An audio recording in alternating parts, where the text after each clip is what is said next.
You are looking at Julian's pronunciation guide, where we look at how to pronounce better some of the most mispronounced words in the world, like this other curious word. But how do you say what you're looking for today? Let's learn how to pronounce this expression from French, meaning big beat. It's used in ballet dancing. If you want to learn all the terms from ballet, make sure to stay tuned. We've got them all here, so stay tuned.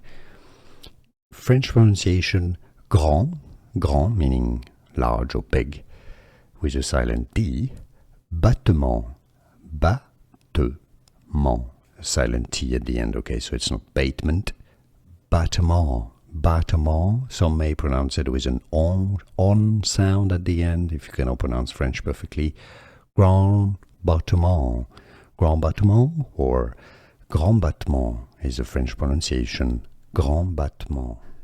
Here are more videos on how to pronounce more confusing words and names too many mispronounced. Like this video if you found it useful. I appreciate your support. I'll see you soon and thanks for watching.